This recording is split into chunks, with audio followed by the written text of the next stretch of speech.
Estamos aquí en Contenidos AQN. Quisiera dejarles con mi colega y amigo, el psicólogo Juan Francisco Sotomayor Julio. Muy buenas tardes. Hoy lo que se propone en esta sesión es la reflexión que pretende conectar el mundo de la psicología con el mundo de lo desconocido, de lo que no se puede prever o calcular, y que lo hemos definido como el mundo del azar. La hipótesis inicial que se propone para comenzar esta reflexión es la siguiente, comillas: no es real que todos los números tengan las mismas probabilidades de ser elegidos. Estamos ocupando como ejemplo un juego de azar como el loto en Chile.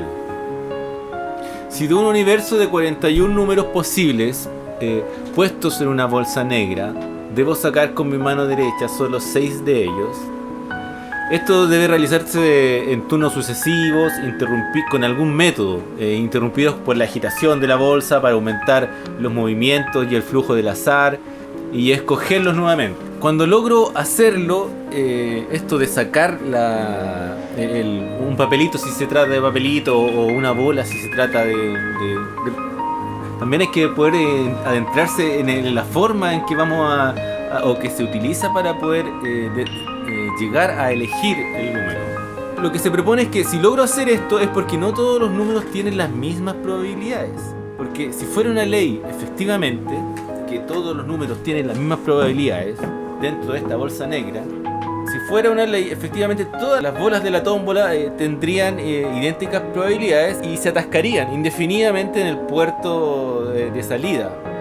Habría un gran taco en la salida y la mano sería incapaz de tomar un papelito, porque la ley empujaría a que no pudiera elegir uno sobre otro. Las tomaría todas, se le pegarían. Al tomar uno, todas las otras se le pegarían magnéticamente y todos los demás por inercia, porque tendrían todas las mismas probabilidades. Sería una ley que no podría saltarse. Pero los papeles, entre paréntesis, no saben que serán parte de un juego ni que serán elegidos. Ellos no responden a las leyes del azar, sino que solo a las leyes físicas y químicas, porque yo entiendo que las leyes del azar están hechas para que influyan sobre las personas. Vamos a ver entonces ahora. Si todos los números tienen idénticas probabilidades, ¿por qué son elegidos unos y otros no? Acotémoslo al juego del loto, del cual hay registros, del cual se saben sus métodos. Las ciencias matemáticas dicen que si se hacen finitas secuencias de elección, o sea que si se sacan números de la bolsa 10 veces, se busca sacar una combinación de 6 números, y si se realiza por ejemplo unas 10 veces, habrá unos números que saldrán en mayor frecuencia que otros. Tal vez no todos tendrán la oportunidad de salir. Todos tienen la potencialidad de salir al siguiente sorteo. Eso es importante también, adentrarse en eso, que si un número no sale elegido dentro de los 10 sorteos, por ejemplo, de las 10 secuencias primeras, eso no quiere decir que sus posibilidades disminuyan en la siguiente. Siempre mantiene la misma potencialidad. Bueno, si se hacen en mayores cantidades, en cantidades que tiendan a la infinita secuencias, todos los números terminarían siendo elegidos en algún momento. Y ahí se llegaría a una equiparidad entre la potencialidad y la realización.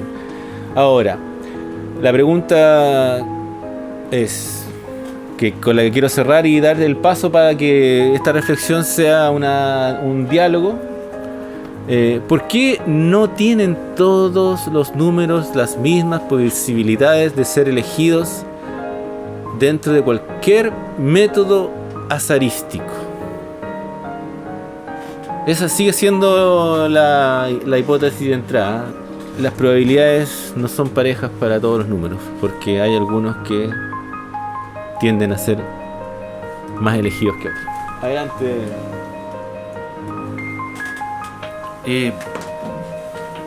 Generalmente el azar es cuestión de fichas concretas, papelitos concretos, bolitas concretas, materiales que ocupamos para, por ejemplo, no sé, una bolita con 61 fichas negras, con una bolsa con 61 bolitas, ¿cierto? Cada una con un número.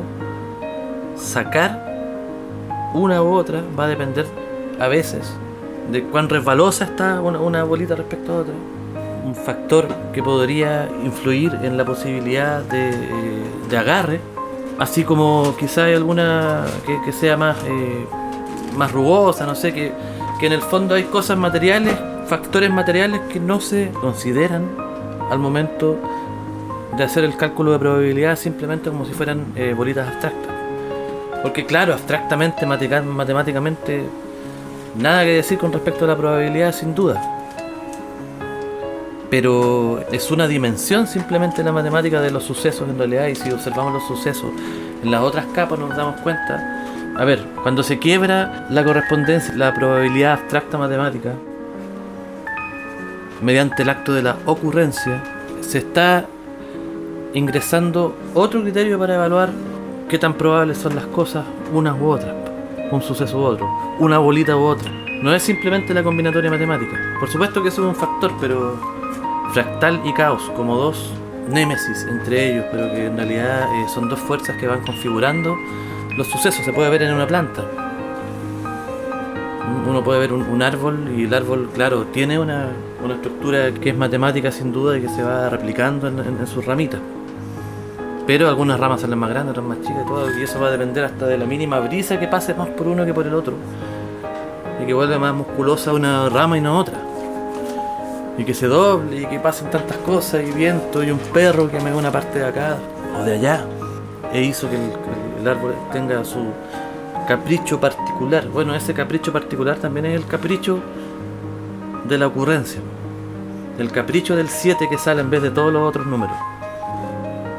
¿Qué se viene a creer ese 7? Como hablábamos también en la mañana, ese capricho que podría tener yo al momento de sacar una bolita y después antes de sacar la mano de la bolsa, me arrepiento y agarro otra.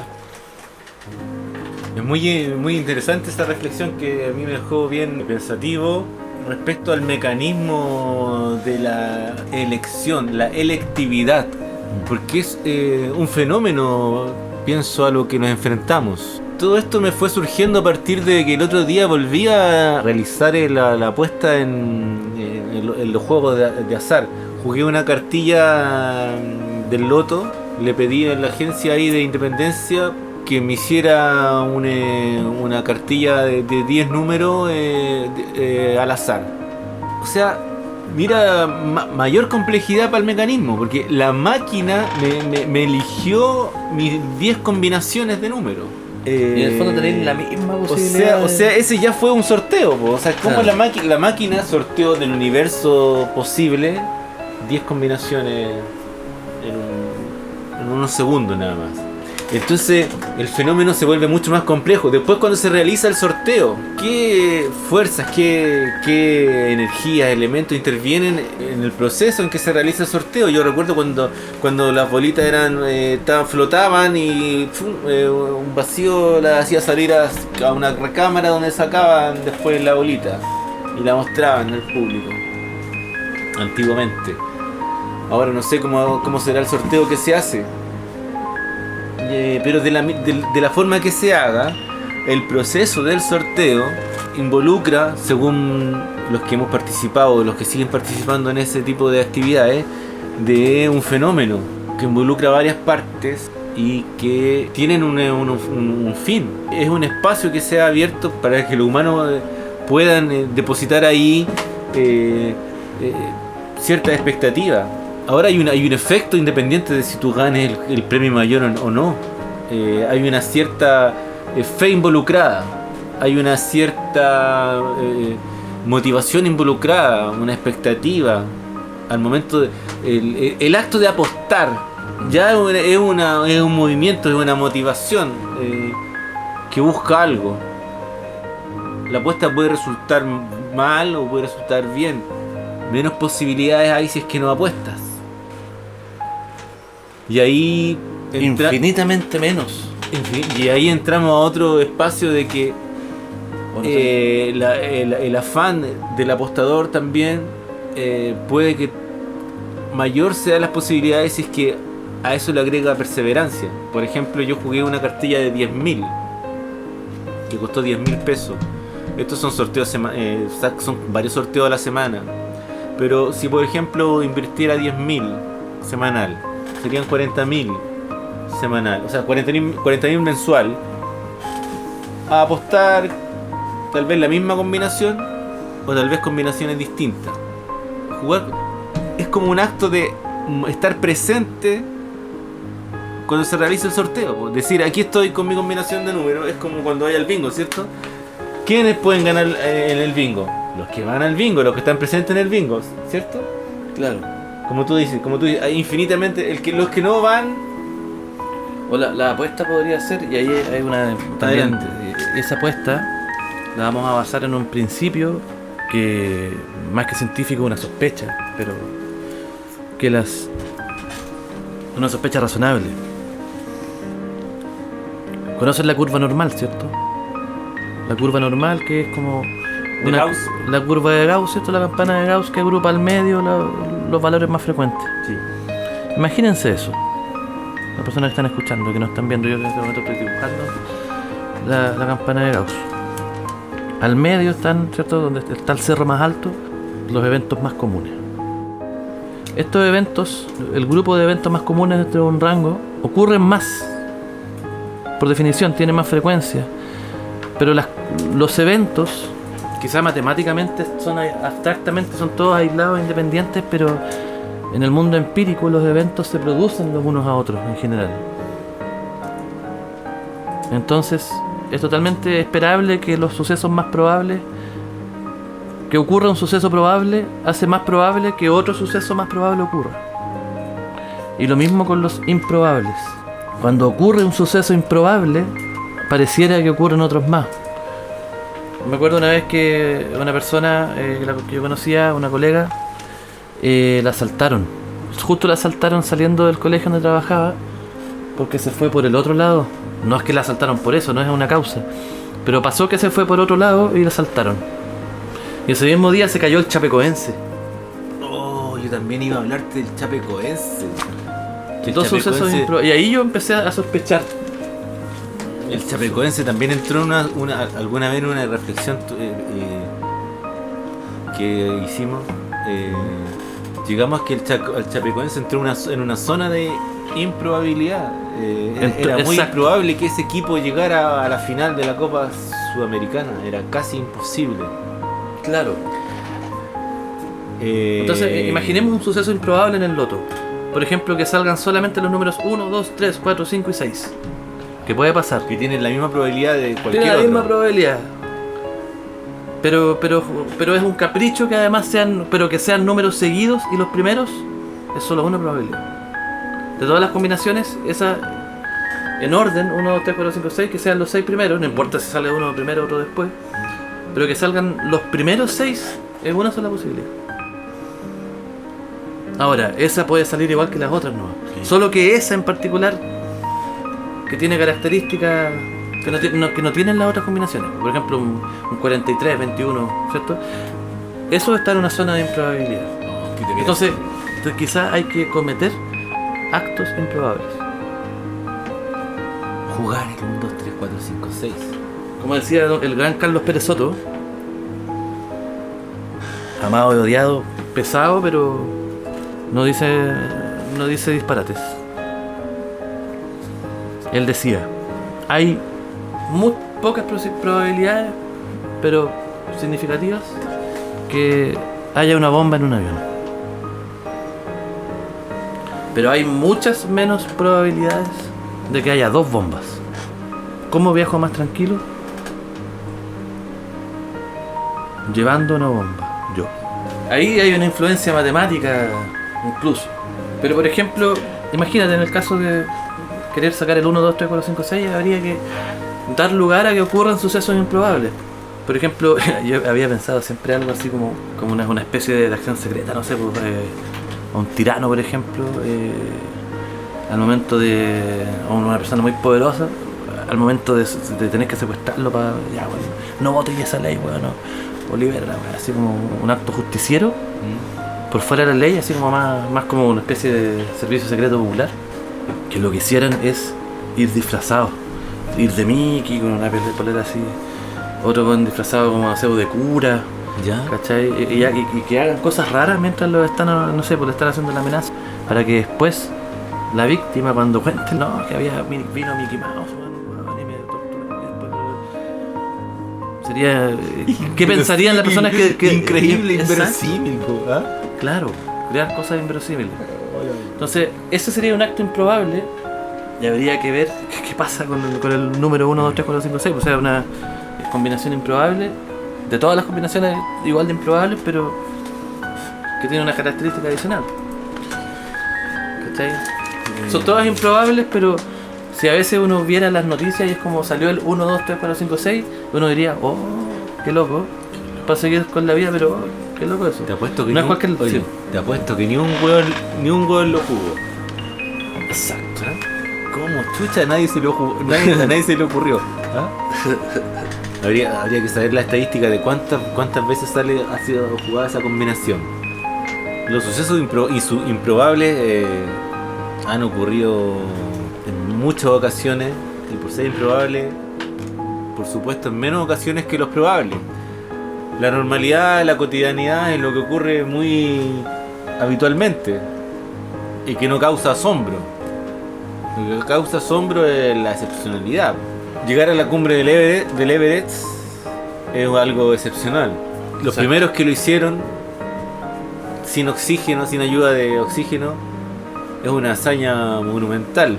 Muchísimo más grande que ganar una Copa del Mundo de fútbol. Yo pienso humildemente, sí.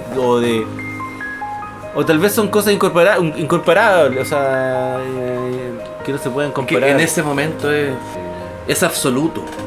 Es absoluto, una imposibilidad. Mucha gente ha muerto tratando de llegar a la cumbre del Everest, o han llegado a la cumbre del Everest y el cambio climático han aparecido cualquier cantidad de muertos. Han muerto bajando. Sí.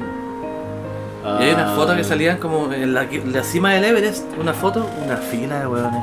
Filas, como sí, que van expediciones muy largas. Claro, 40 segundos y te bajáis y pasa el siguiente, una wea así. Bueno, con tal de llegar ahí, sí, pues, y sacarte la foto nomás ahí arriba. Exacto. No, yo no sé si aguantaría llegar arriba. Uno se imagina un lugar así como desierto al que llegáis y no, pues, o sea, es un lugar público. Y dicen que es un basural. Es un basural.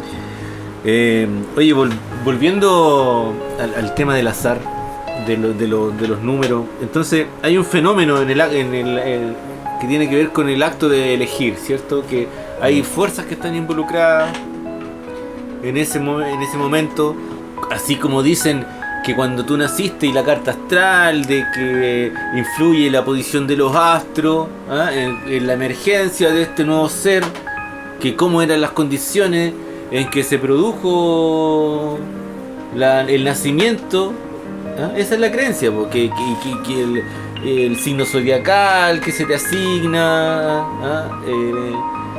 la creencia y varias creencias tienden a pensar en que las condiciones en que emerge un fenómeno lo determinan de alguna forma. Entonces, yo lo que propongo es que si nosotros conocemos o somos capaces de adentrarnos tanto en el fenómeno de la selección de los números, incluyendo lo que tú has dicho de qué pasa si yo elijo un papelito y cuando lo voy subiendo antes de la salida de la bolsita negra, lo dejo caer y elijo otro, porque me tincó nomás, porque quise agregar, eso es agregarle más azar.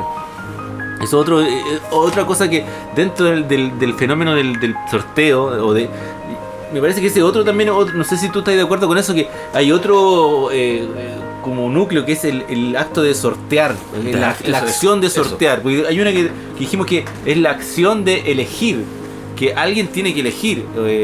Cuando yo fui a jugar los números loto, la máquina eligió por mí, es un programa Claro, accionado entonces por la máquina los sorteó. La máquina los sorteó del universo de los 41. Y después la cueva está en que lo que se produzca en el sorteo, la elección que se haga en el sorteo sea la misma que hice yo en mi casa, po. ¿Qué piensas tú de eso? Es un fenómeno complejo. Y ¿Se podría calcular? claro, y además yo creo que el azar como consejero, creo que aparece porque de algún modo quienes realmente practican el arte de las cartas, de consultar las cartas, saben que en el fondo es una ayuda para pensar. Es como una suerte de... es como tener la tabla periódica, pero es la tabla periódica de ciertos arquetipos que están ahí, y números. Incluso consultar, no sé, por los arcanos menores, que es el naipe español. Como, por un lado, es como, ya, derecho al delirio, si no es un juicio de realidad, sino en realidad lo que hacemos es poner enfrente nuestros símbolos para poder pensar hacia adentro y llegar a una respuesta mejor, reflexiva, interna. Excelente. Creo que es una trampa meterse a pensar, no, es que no se puede comprobar científicamente. No, es que matemáticamente simplemente es azar. Sí, pero cuando tomas el azar como consejero no estás atribuyéndole a su definición matemática su sabiduría, sino que en realidad el azar es simplemente la condición, una condición misteriosa sin duda, que te presenta algunas opciones en vez de otras. Por ejemplo, si consultas las cartas y a partir de esas tú haces un buceo interno para encontrar esos elementos en tu historia personal o en tu reflexión y construir un argumento que te sirva a ti personalmente, que tenga sentido personalmente. Creo que es el uso de los arquetipos, o sea, creo que la pelea de la ciencia contra los arquetipos es palos de ciego, nomás están pegándose porque sí, una cachetada de payaso. Pero sin ir más tan lejos, yendo tal vez a lo que nosotros pudiéramos hacer, a lo más concreto. ¿No te parece que puede ser un buen ejercicio?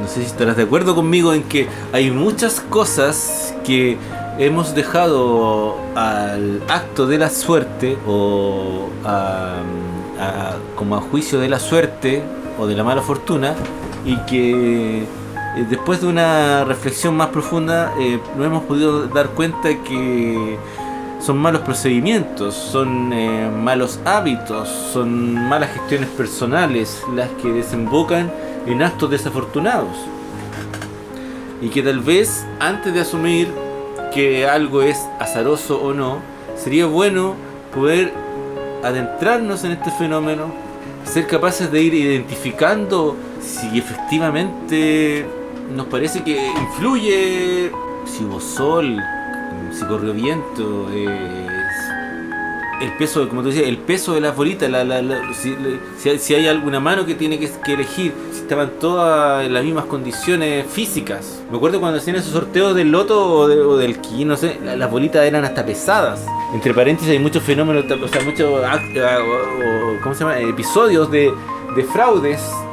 Esto de lo de las bolitas calientes, que habían bolitas que eran calentadas, otras que eran enfriadas, puestas en el refrigerador, las que se requería que salieran sacadas por la persona en los sorteos de la Copa del Mundo. Técnicas para manipular el azar, técnicas para hacer que una bolita sea más pesada, técnicas para, como antiguamente decían, cargar los dados están cargados, ¿no? Los humanos hemos inventado muchas técnicas, muchas trampas, muchos trucos para hacer caer la suerte de nuestro lado. La ayuda divina. Diosito, ayúdame por favor, vamos ahora. Yo sé que ahora va a salir, tú sabes que yo lo necesito. Te lo pido por favor, dame la suerte esta vez. La fe. Involucro a Dios, vamos, dame la fe, dame la suerte. Otro factor más. Eso es para otro capítulo, tal vez, hablar de la conexión entre que nosotros le atribuimos a la ayuda divina en la fortuna, el milagro. Se produjo un milagro. Claro. Como el milagro del Toleman. ¿Tú conoces cuál es el milagro del Toleman? Fue un triunfo el suceso de la hazaña del Toleman. Un triunfo de Ayrton Senna, ¿no? Un triunfo de Ayrton Senna. Claro, que usó un auto de gama media. El año 84, un auto que no tenía posibilidades de triunfar. Y le ganó a los McLaren y a las leyendas de Niki Lauda y a Alain Prost, entre otros. No, eso es una hazaña. El comentarista decía que él estaba en una escudería que no era vencedora, que no era ganadora y que por eso mismo él no tenía ni una posibilidad de ganar. Pero él era muy bueno en la lluvia, entonces empezó a llover y ahí los superó a todos. Estaba a punto de pasar al puntero, que era Alain Prost, el campeón, y él, como ya había pedido que parara la carrera porque era lo que le convenía, y Ayrton venía jugándosela toda en su auto. Ahí está el factor de la fe, uno puede decir, ¿tuvo suerte Ayrton Senna y se puso a llover? ¿O él tuvo una determinación, o su determinación, su motivación, su fe en lograr sus sueños, su triunfo fue más potente que cualquier posibilidad que él tuviera? Parece que en ese caso ahí sí fue, determinación. Es que claro, ahí introduce un factor de conducta, como que la suma, algunas variables de todas las cosas que están ocurriendo ahí son la suma de tus actos. Y el estado de flujo, el estado de determinación, el estado de perseguir ante todo el objetivo produce una armonía de acciones que influye en las probabilidades, porque dentro de todo hay probabilidades que deseas. Claro, eso en el caso de deportes que tienen algo de azar, no todo. Lo mismo cuando apostar al apoyabol, al experto, que tienen multiplicadores. ¿Ya? ¿Cierto? Es complejo el tema del sistema de apuestas, pero básicamente cada equipo tiene un peso asignado a partir de qué tanto le ponen fichas, de cómo ha jugado todo, y ahí se dan discusiones, bla, bla. Pero en el fondo, que gane un equipo no depende simplemente, no es tirar, no es la tómbola es como un azar elemental, la bolsita y sacarla. Efectivamente, tienes toda la razón, sí, claro. Sí, lanzar el dado. Lanzar el dado, sí. Como ese cuento que me mandaste, el dado, el que lanza, es muy bueno. El de los dos reyes. Sí, claro, y que uno ¿lo sabes tú ese? El que te mandé recién, ¿Sí? O sea, me lo aprendí hoy día y lo leí. Que me puse, cuando estaba hablando contigo, me puse a buscar textos de eso y apareció ese. Básicamente son dos reyes que tenían disputas, si no me equivoco, entre Noruega y Suecia, no, entre Dinamarca y Suecia, si no me equivoco. Ahí podrían comprobar. Salen Agents, Asari, no me acuerdo el nombre, pero del libro, pero de Agents, que es un matemático, y contaba ese chiste. O sea, más que no es chiste, es como una parábola, un cuento, un mini cuento. Estos dos reyes tenían una disputa fronteriza y decidieron jugarla al dado, tirar dos dados cada uno. El que tiene la más alta gana. Entonces el rey de Suecia dijo, lo tiró y le hicieron 2-6. Y dijo, ya, bueno, yo creo que ni siquiera deberías lanzar el dado. Ni siquiera deberías lanzar el dado, porque yo ya gané. Y el rey le dice, no, pues, yo podría sacar 2-6 también. Lo tira y salen 2-6. Y hacen varios lanzamientos donde todos sacan 2-6, hasta que al rey de Dinamarca se le rompe un dado, como que se le da vuelta y quedan 7, 6 y 7. Como que se le rompe y como que queda el 1 y el 6 para arriba. Y se quedó y ganó el tratado limítrofe. Imposible. Claro, eso es. Creo que. ¿Cómo sacó 7? Ese juego, sí. Ojo, ahí ese mini cuento reúne varios de los problemas fundamentales de estas preguntas que nos estamos haciendo. Pero las posibilidades. Cuando se produce el sorteo de la final del mundial, ¿por qué Diego Maradona no mira la moneda que lanza el árbitro? Yo propuse antes que era porque no, más que no le interese o que crea que no influye, como que lo aceptan. No es tema. No es tema. No deja nada al azar. ¿Ah? No deja nada al azar, ¿cierto? Claro. Hay otra de Marcelo Bielsa. Marcelo Bielsa decía que ellos el trabajo que debían hacer era acorralar las probabilidades. Que tuvieras todo tan pensado que dejar poco espacio a la ocurrencia de algo inoportuno. Eso es lo que era el trabajo. Yo lo entiendo así. Mientras más trabajo tú pongas yo pienso, y eso si lo extrapolamos a cualquier otra situación, mientras más trabajo, dedicación se ponga en algo, mayor va a ser la planificación.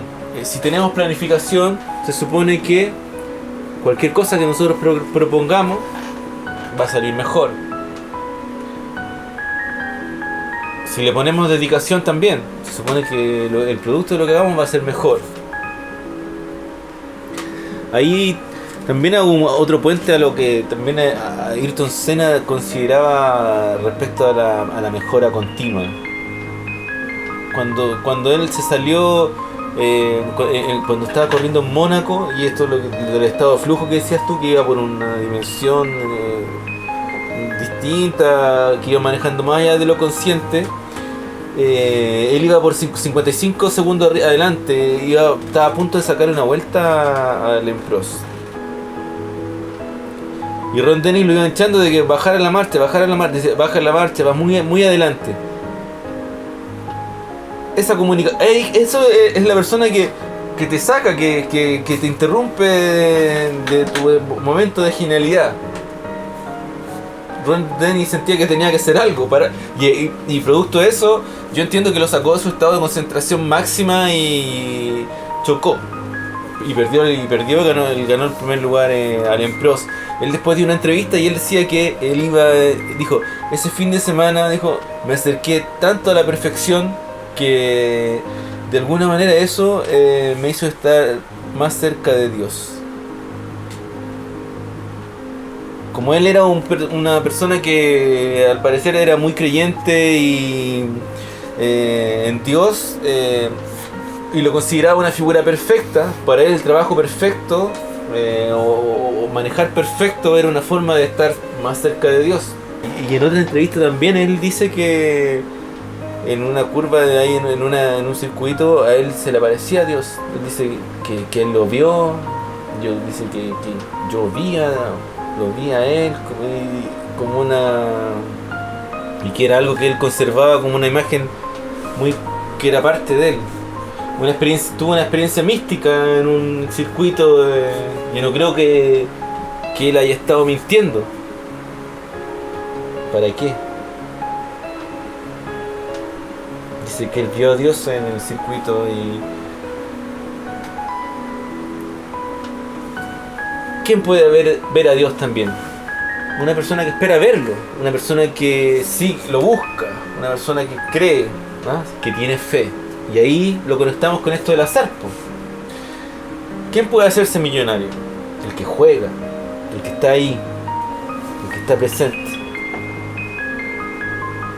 Ayrton pudo ser campeón del mundo porque logró meterse dentro de los posibles, logró meterse en la grilla.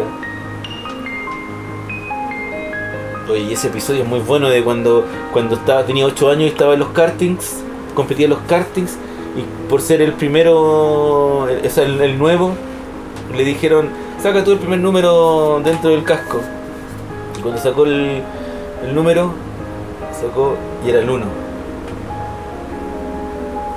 Esa fue su primera pole position, debutando en el karting. La fortuna, estar presente para la fortuna. Hay algún filósofo que no recuerdo su nombre que decía que la fortuna favorece al que está trabajando, o que la fortuna te pille trabajando. Exacto, ahí está el papel de la voluntad como una de las fuerzas intervinientes en el azar. Además del caos, la voluntad. La voluntad. Tremendo. Así fue como comenzamos la reflexión. Exacto. Dijiste. La voluntad es la que quiebra el equilibrio de las posibilidades, ¿no? Exacto. Vamos. Bueno, ¿vamos a un alto Sí. para la segunda parte? Sí. Ya. Que hay otro tema que está en... Por supuesto. Creo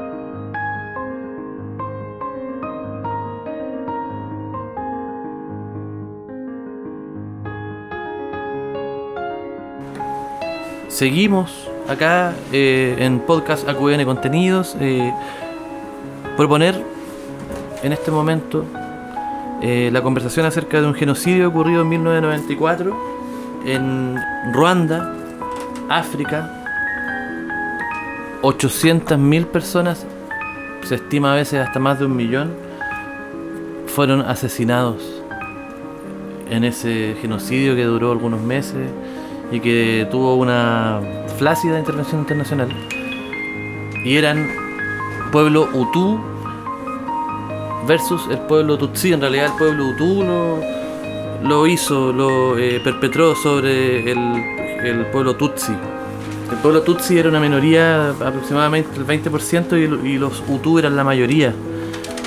Resulta que durante el régimen colonial belga, los Tutsi eran una minoría que eran como yanaconas, eran vendidos.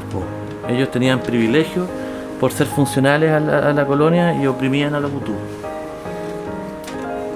Entonces pasó que para la independencia de Ruanda, que la independencia de Ruanda fue como en los años 60, empezó, se mantuvieron esos privilegios de los Tutsi. Y eso fue generando de a poquito odio en los Hutus.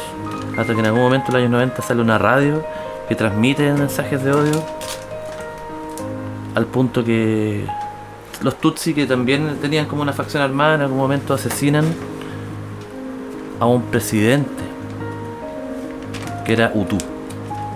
Y a partir de eso empieza, estos locos dicen ya, estos cruzaron el límite los Tutsi, y salen todos los Hutu del país con machete a matar a todos, niños, guaguas, mujeres embarazadas, mujeres, hombres, viejitos, todos, a matar a todos los locos. Incluso uno de los miembros de la Cámara de Diputados, una diputada Hutu, en algún momento llegó a decir, antes de que ya explotara todo, llegó a decir, por mí que mueran todos, por mí que ellos son el problema, hay que exterminarlos, que desaparezcan de la faz de la tierra. Una solución final. ¿Qué año fue eso? 1994. El mismo año que murió Sena. El mismo año que murió Sena. El mismo año que murió Sena. Pienso en lo que está pasando hoy día con los inmigrantes venezolanos. Porque ¿cuál fue el resultado de esa solución final?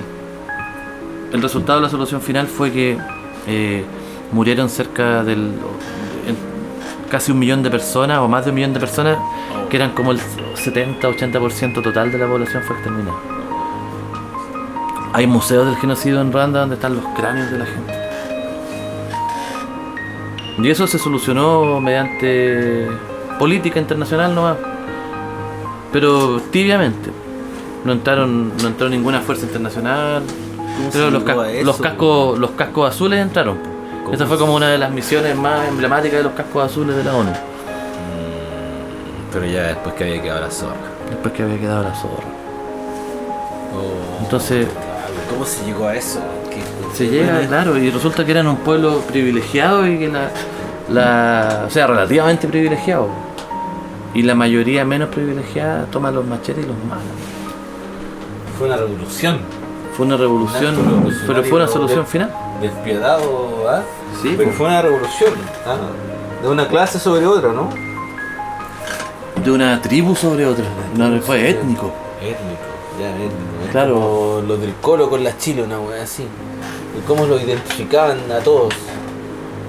Se deben haber conocido entre ellos quién era quién. Habrán tenido unos rasgos faciales, si pasáis, si. Pero no, que pero nos falta el weón que pasa por Hutu y era Tutsi, po, weón. Sí, pues, porque había gente que habían familias. Nosotros mismos. Habían familias mezcladas, pues. Sí, po. Y en el fondo tampoco eran, sí, esa cuestión no eran tan distintos, obvio, pero se conocían más por origen. ¿Cómo diferenciar de repente los judíos de los alemanes? Puede que uno que dice, ese es judío, no es judío, es cristiano, y viceversa. Pero se conocen como por origen familiares. Pero es una tribu exterminando a otra. Entonces, claro, ¿qué pasa acá en Chile? Que yo he visto en el Twitter y todas las cosas que... claro, y a veces me veo yo mismo, no escribiendo cosas menos mal, pero sí a veces participando de un sentimiento de que que no es bueno contra los venezolanos la cosa. Porque también algo hay ahí, es un fenómeno súper complejo de migración, pero que veo cómo crece el odio y no me gusta.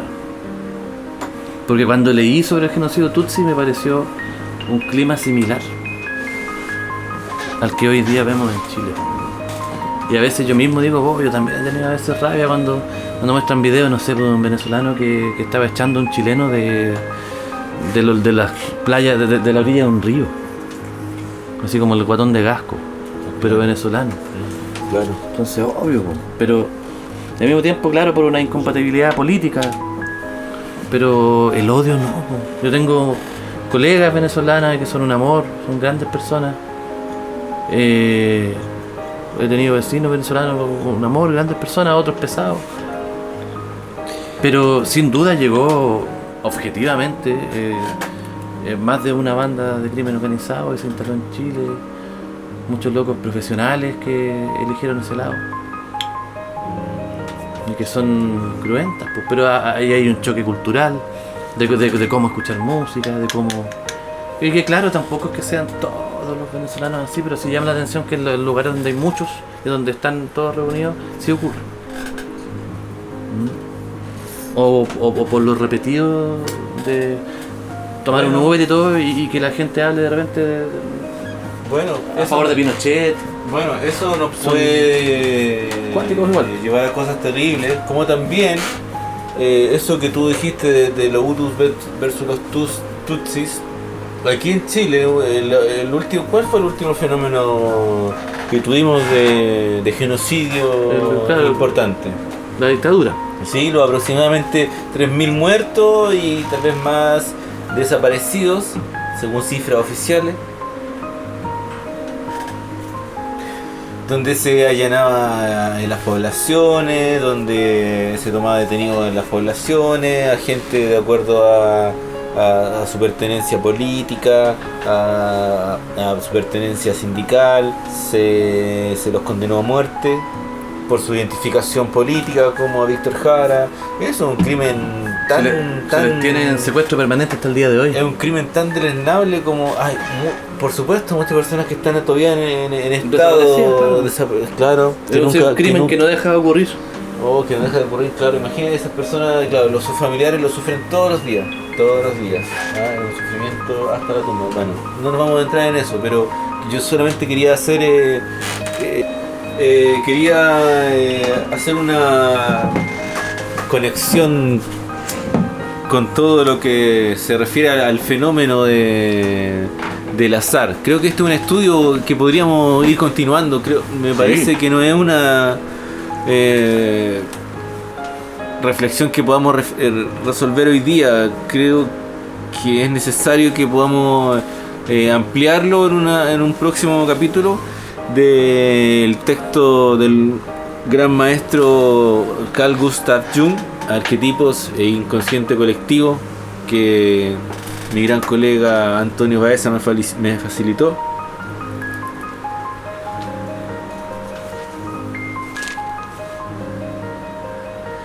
Y él, en la página 145 de este hermoso texto, dice de esta forma: el mismo Freud había señalado la existencia en lo inconsciente de restos arcaicos y formas funcionales primitivas. El instinto y el modus arcaico coinciden en el concepto biológico de patrón de conducta. ¿Ya? Entonces, él dice que no existen instintos amorfos. Cada instinto tiene un patrón de situación. Está tratando aquí de conectar esta pulsión o este impulso del instinto con los elementos de la situación. Se realiza de acuerdo con una imagen que posee propiedades, propiedades fijas.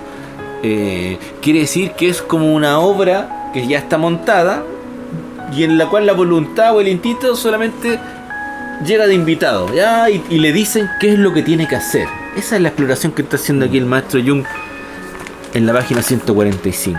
Y ejemplifica de esta forma: el instinto de la hormiga cortadora se realiza en concordancia con la imagen del árbol, ¿cierto?, que puede producir una hoja, del corte que realiza la hormiga de la hoja, del transporte y del pequeño jardín de hongos en el que crece este árbol. Si una de estas condiciones falta, el instinto no funciona, pues no puede existir sin su patrón total, sin su imagen. Es innato en la hormiga previo a toda actividad, pues la actividad solo puede tener lugar si un instinto de patrón correspondientemente configurado da ocasión y posibilidad para ello. Concluye en su ejemplo el maestro Jung, ya, para dar cuenta de este fenómeno. ¿Qué te parece? Bueno, aparte de aplaudirlo, por supuesto. Sí, un aplauso.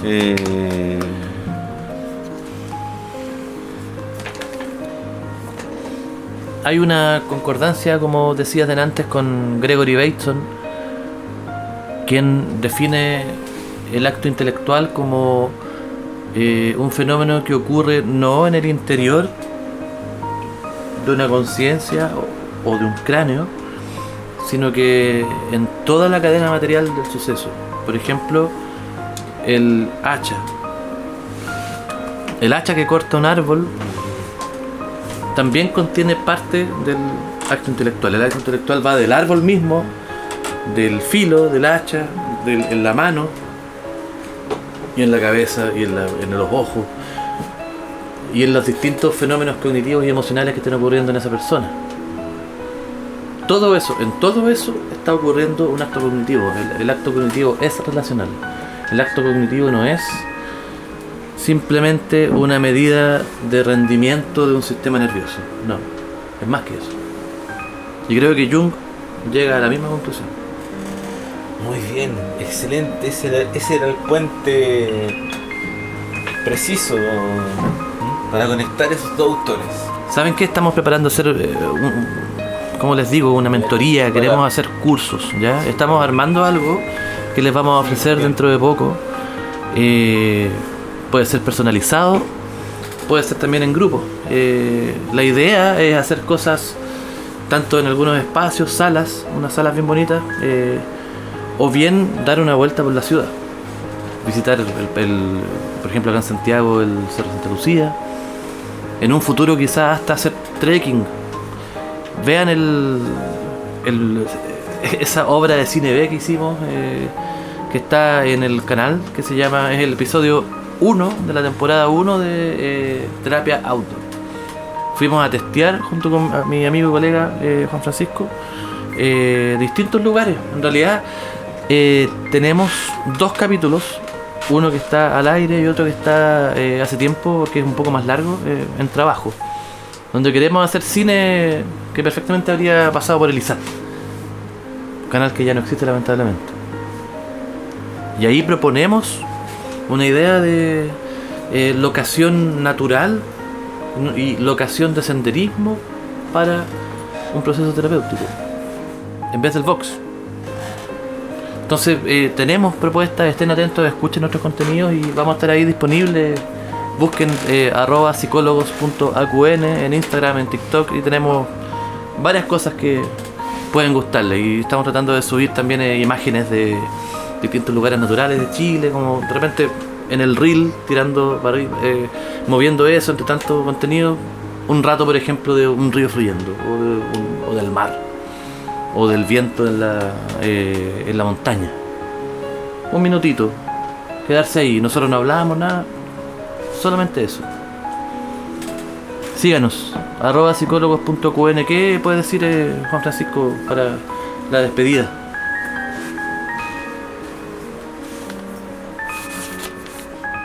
Todo empieza, todo termina. Todo termina y todo vuelve a empezar. De la nada apareces y existes, ¿cierto? Luego vuelves a la nada.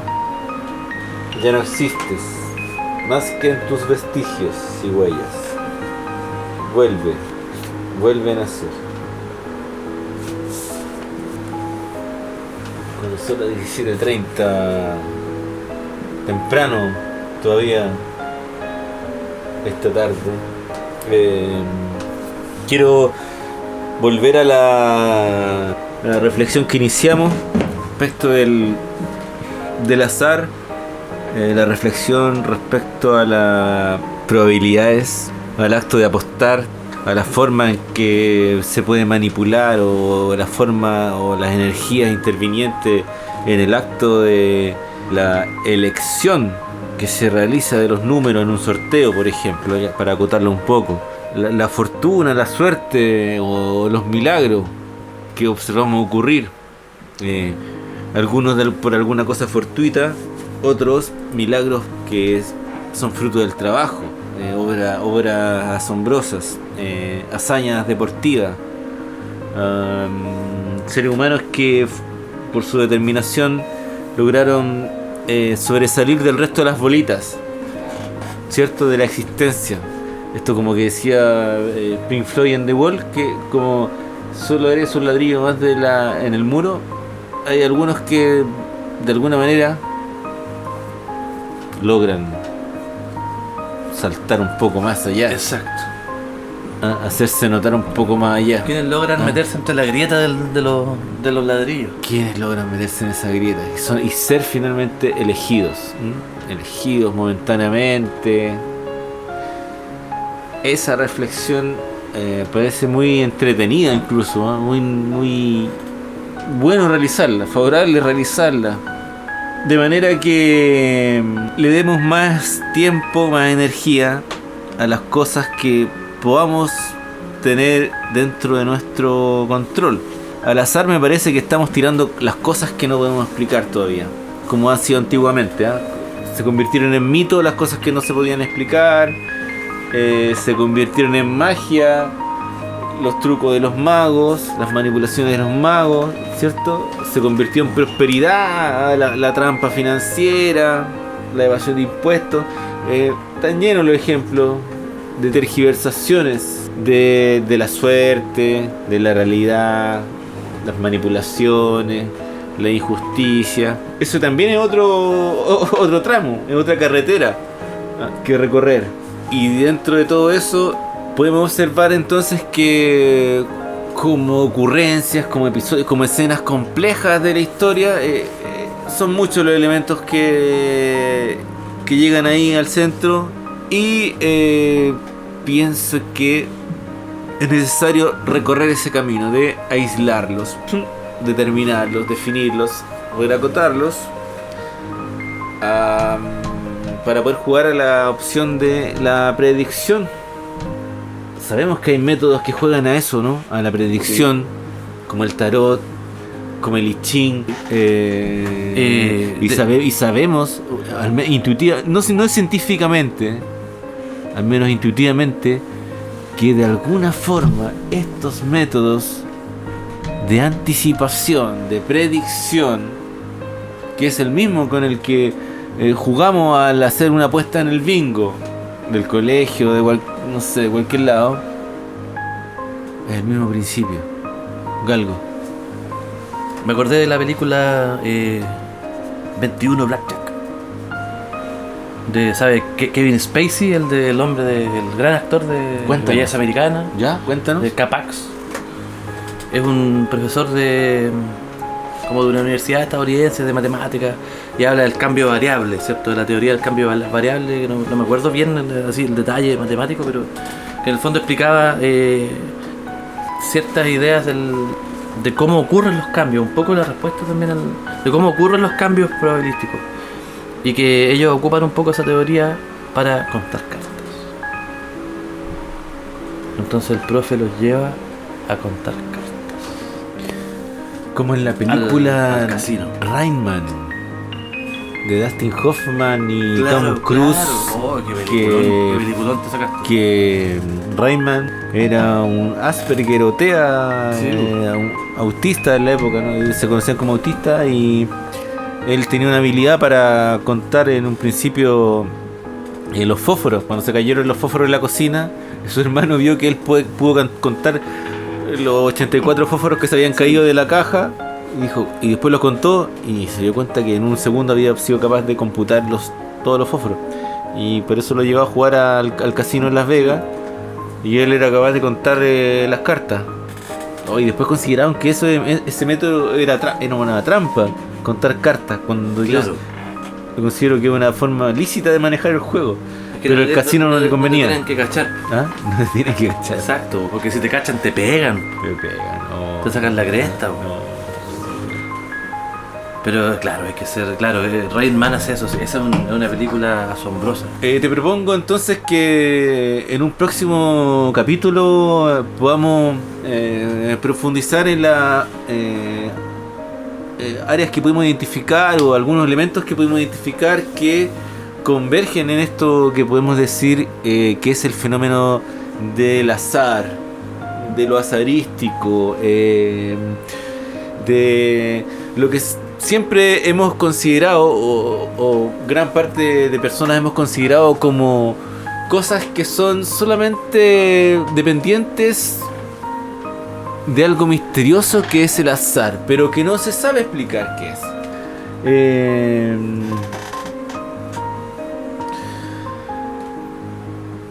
Antiguamente sé la historia de las personas que sabían que se iba a producir un eclipse total de sol, y se aprovecharon de eso para amenazar a otros, diciendo que ellos taparían la luz del sol si es que no le obedecían, y ellos taparon la luz del sol y eso los amedrentó, y era porque sabían que se iba a producir un eclipse total de sol. En ese caso el conocimiento manipuló las condiciones y las conciencias. Entonces nosotros nos estamos adentrando en lo que parece una necesaria reflexión respecto a cómo ocurre esto del azar, y cómo muchas cosas que en algún momento fueron consideradas solamente azar o suerte, después se les fueron atribuyendo a factores controlados, como el trabajo constante, como la disciplina, como la constancia, como la búsqueda o la construcción de ciertas condiciones favorecedoras de una persona o de otro, o de un grupo. Esos son otros elementos ya sociológicos que vienen a intervenir también en la promoción de una u otra persona, pero nosotros, si nos vamos adentrando más en esto más físico de los números, de los papelitos, de las bolas, ¿cierto? En todo esto que son los sorteos, que por cierto también hay una fascinación humana de participar, de apostar, ¿cierto? De invertir dinero, de ver si me resulta esta apuesta, ver si saco las monedas en el tragamonedas, ver si saco el osito en la máquina, ver si puedo hacer alguna manipulación. Oye, me acuerdo de la manipulación de los teléfonos con monedas, que le colocaba una mica, caía bueno, hablando de trampas. Esto de historias son eventos, son escenas sociales en las que nosotros nos estamos aventurando a desmenuzar cognitivamente, con las herramientas que tenemos reflexivamente, y también buscando establecer un puente con la realidad, ver cómo esta reflexión de manera más profunda que tenemos en este espacio puede permitir posteriormente traducirlo en acciones concretas, que yo creo que ya de poder pensar esto, de poder nosotros reflexionarlo, de poder dejar este registro y que otra persona lo pueda escuchar, pienso que es un contenido valorable. Por lo tanto, en la próxima sesión vamos a profundizar en lo que dejamos enunciado hoy día. ¿Qué te parece, compañero, colega?